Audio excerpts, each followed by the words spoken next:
உனக்கு நான் வந்து வாங்கிட்டு வெளில போயிடுவேன். என்னடி ஆக்சிடென்ட்டா பண்ண நீ? மூஞ்சப்பார் பாந்தி வாய் மூடு முதல்ல.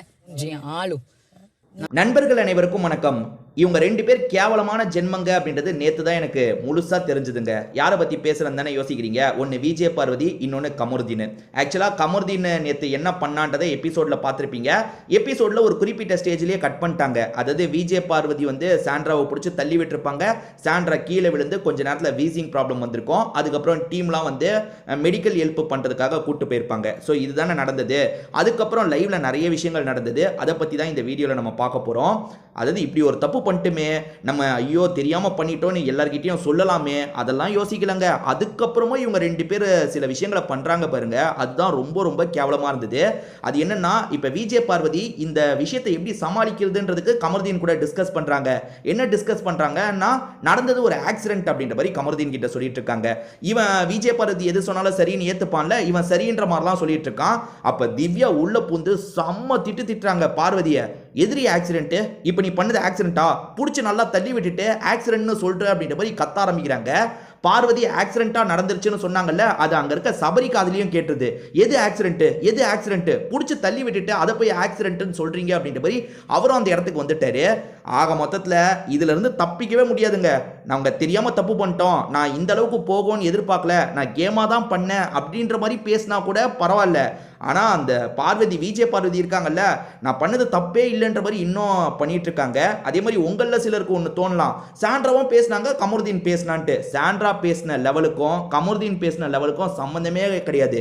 சாண்ட்ரா பேசுறதை விட பல மடங்கு மோசமா பேசுறாங்க. எப்படிங்க அப்படி பேச முடியும்? இந்த சம்பவத்தை பத்தி ஒரு 24 மணி நேரத்துக்கு முன்னாடியே நியூஸ் வந்துருச்சுங்க. நேத்து முந்தா நேத்துல இருந்தே இந்த நியூஸ்லாம் வந்துருச்சு. அதாவது வந்து சாண்ட்ராவை தள்ளி விட்டுட்டாங்க, சாண்ட்ராக்கு கொஞ்சம் சீரியஸான கண்டிஷனா போச்சு, ஹாஸ்பிட்டலுக்குலாம் கூட்டு போனாங்க, கூட்டு வந்தாங்கன்ற மாதிரிலாம் சொன்னாங்க.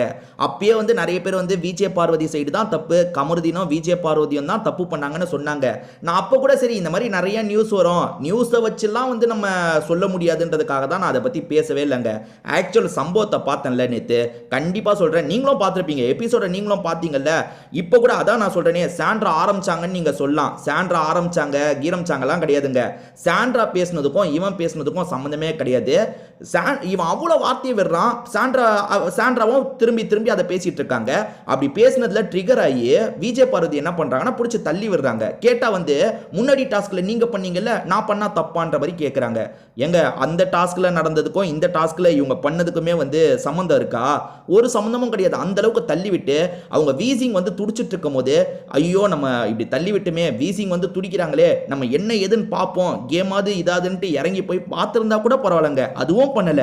அதுவும் பண்ணாம அதுக்கப்புறம் வந்து விஜய் சேதுபதி வந்து எப்படியும் இதை கேட்பாரு. அப்ப என்ன சொல்லலாம், நாங்க கேமுக்காக பண்ணோம், ஆக்சிடென்டலா பண்ணிட்டோம்னு சொல்லலான்ட்டு ப்ரிப்பேர் பண்ணிட்டு இருக்காங்க.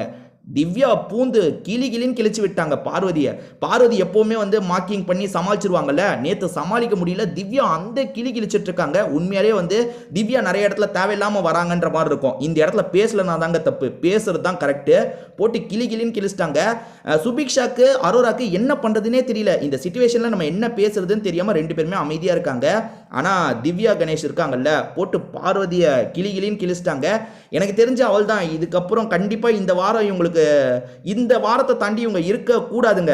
இருக்கிறது நல்லது கிடையாது. ஏன்னா இவ்வளோ பண்ணவங்களாம் இருக்கக்கூடாது. என்ன கேட்டால் விஜய் சேதுபதி இவங்க ரெண்டு பேரும் அனுப்புறது தான் கரெக்டு. விஜய் சேதுபதி அதை பண்ணுவாரா என்னன்னு தெரியல. ஏன்னா இதுக்கு மேலே என்ன இருக்கு, இவங்க இது ரொம்ப ஒஸ்ட்டுங்க. இதை பாருங்க சிரிச்சிட்டு இருக்காங்க. ஒருத்தங்க ஹாஸ்பிட்டலுக்கு போயிருக்காங்களே நம்மளால, நம்ம பண்ண விஷயத்தினால, சரி கொஞ்ச நேரம் அமைதியாக இருப்போம், எதுவுமே பேச வேணாம், நம்ம பண்ணது தப்பா சரியா நம்ம கொஞ்ச நேரம் அனலைஸ் பண்ணி பார்ப்போம். நம்ம கொஞ்சம் ஓவரா போயிட்டோமோ, அவங்க வார்த்தையை விடும் போது நம்ம பதிலுக்கு வார்த்தையை விட்ட வரைக்கும் கூட ஓகே, நம்ம தள்ளி விட்டது தப்பு தானே, அதெல்லாம் பண்ணியிருக்க கூடாதுன்னு யோசிச்சா பரவாயில்ல. ஆனால் அந்த கில்ட்டு கொஞ்சம் கூட ரெண்டு பேர்கிட்டையும் இருக்க மாதிரி இல்லை, சுத்தமாக இல்லைங்க. நேற்று திவ்யா கணேஷ் பேசினது கரெக்டு. லைவில் ரொம்ப நேரம் இந்த விஷயம் போச்சு. திவ்யா கணேஷ் கிளின்னு கிழிக்கிறாங்க, அதுக்கப்புறம் சபரி விக்ரமதி கிளின்னு கிழிக்கிறாங்க. அவள் தான் இந்த காஜி கப்பலோட சீனு முடிஞ்சு போயிருச்சுங்க. அவ்வளோதான். இந்த வாரம் என்ன ஆகுதுன்றதை நம்ம பார்ப்போம். அதாவது இன்னைக்கு விஜய் சேதுபதி வந்து என்ன பண்ணுறாருன்றதை நம்ம பார்க்கலாம். இதை பற்றி உங்களுக்கு ஏதாவது கருத்து இருந்தால் கண்டிப்பாக கமெண்ட் செக்ஷனில் சொல்லுங்க.